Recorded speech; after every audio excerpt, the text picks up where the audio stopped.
वक्रतुण्ड महाकाय सूर्यकोटि समप्रभा निर्विघ्नं कुरु मे देव सर्वकार्येषु सर्वदा। नमस्कार, वेलकम, गुड इवनिंग। नवयुग मित्र मंडल पौवा वाले की गली आए हुए सभी गणेश भक्तों का हार्दिक स्वागत करती है। देवी और सज्जनों, हम सब गणेश जी की पूजा दुर्वा से करते हैं और इसकी क्या वजह है, इसी की कथा हम आज आपको सुनाने जा रहे हैं।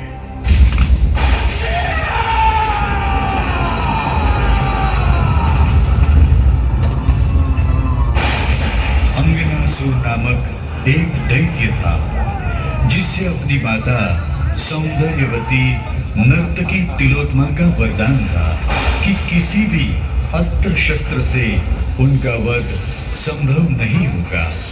इस वरदान से अंगनासुर उन्मादी और अत्याचारी हो गया। भूख से व्याकुल अंगनासुर मार्ग में दिखने वाली सभी चीजों का भक्षण करने लगा, जिससे तीनों लोकों में हाहाकार मच गया। देवगण भयभीत होकर भगवान विष्णु के शरण में आए। त्राहिमाम प्रभु त्राहिमाम, भुजगशयनं पद्मनाभं सुरेशं विश्वा।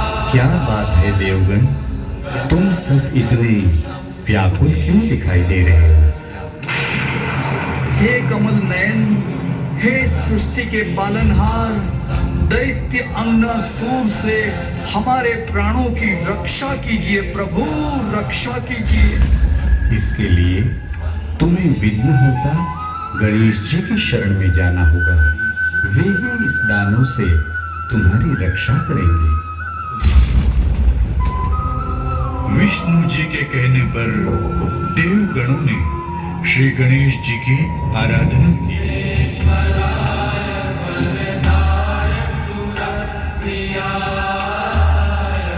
उनकी इस आराधना से प्रसन्न होकर गणेश जी बाण स्वरूप में प्रकट हुए। त्राहिमाम गणेश, त्राहिमाम गणेशा, त्राहिमाम। हे देवगणों, हम तुम्हारी आराधना से प्रसन्न हुए। कहो, क्या कष्ट है तुम्हें? प्रभु, अंगनासुर नामक एक दैत्य ने चारों ओर से हाहाकार मचा रखा है। उसके मार्ग में जो भी दिखाई पड़ता है उसी को वो अपना भक्ष्य बना लेता है। प्रभु, इससे हम सब संकट में पड़ गए हैं। प्रभु त्राहिमाम, प्रभु त्राहिमाम। चिंता त्याग दो देवगणों, हम शीघ्र ही उस दुष्ट दैत्य का वध कर देंगे। और इस प्रकार बल रूपी श्री गणेश जी ने देवगणों को आश्वासन दिया और अंगनासुर के साथ युद्ध करने उसके समक्ष पहुंच गए। दोनों का परस्पर युद्ध हुआ, लेकिन अंगनासुर चट्टान की तरह डटा रहा। मैं हूँ अंगनासुर। तुच्छ बालक, तू आया है मेरा वध करने। मैं अंगनासुर हूँ, अंगनासुर। मेरा कोई वध नहीं कर सकता। हे अज्ञानी अंगनासुर, मैं तेरा काल हूँ। तू मेरा काल?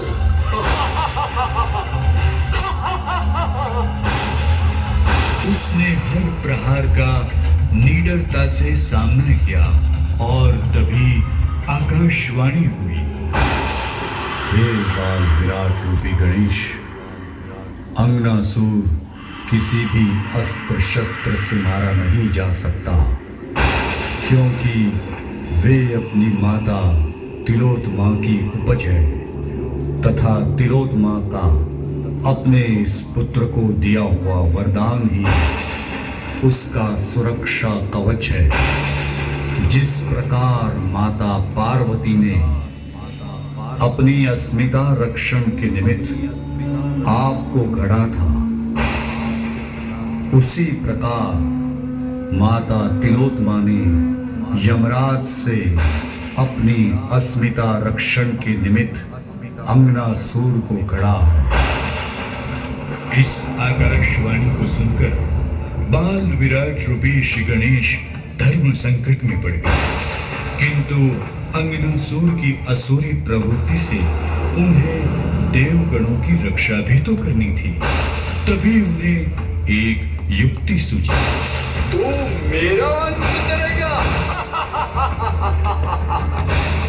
मैं अंगनासुर हूँ, अंगनासुर। मेरा अंत हो नहीं सकता, न शस्त्र से न अस्त्र से।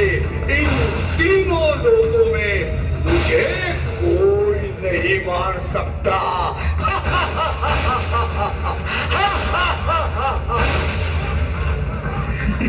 अच्छा तो ये देख, हे दुष्ट अंगनासुर, अगर तेरा अंत नहीं हो सकता तो मैं तुझे जीवित ही निकल जाऊंगा। जीवित निकल जाएगा? इतना तुच्छ बालक! बता बता, कैसे निकलेगा तू मुझे?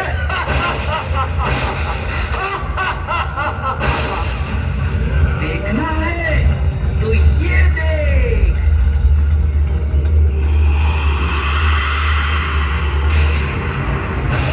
नहीं नहीं, बचाओ मुझे, कोई बचाओ, बचाओ, अरे अरे बचाओ, मुझे बचाओ। और इस तरह विराट रूपी विघ्नहर्ता श्री गणेश जी ने अंगनासुर को अपने उदर में खींच लिया।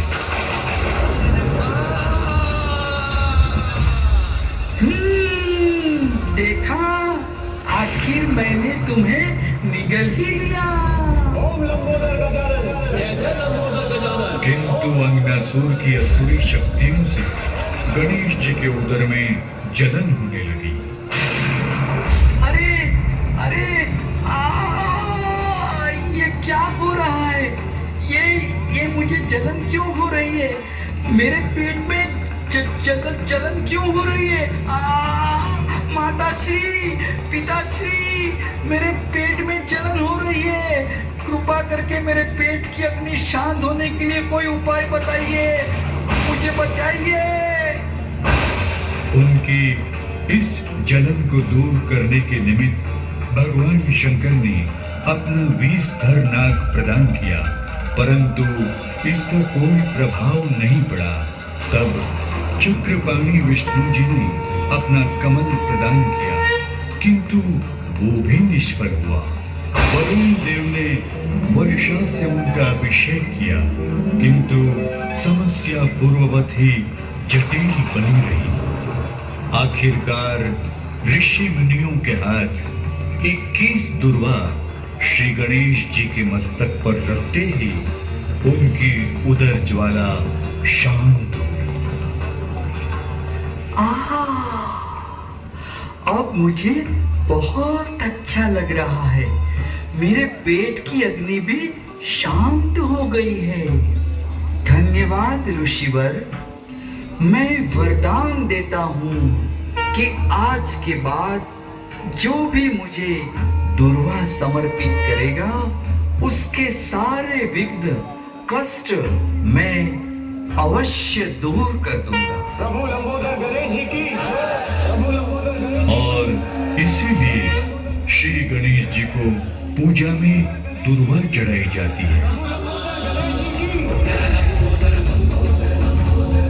हे भक्तजनों, जब जब इस धरती पर पाप बढ़ा है, तब तक भगवान विष्णु ने अवतार लिया है और दुष्टों का नाश किया है।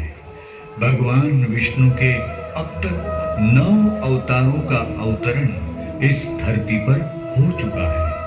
हिंदू पुराणों के अनुसार भगवान विष्णु का 10वां अवतार कल्कि के अवतार के रूप में कलयुग में जन्म लेगा और इस कल्कि अवतार की प्रतीक्षा में ऋषि व्यास, राजा बलि, परशुराम जी, हनुमान जी, विभीषण, कृपाचार्य जी, अश्वत्थामा और मार्कंडेय ऋषि जी आज तक जीवित है।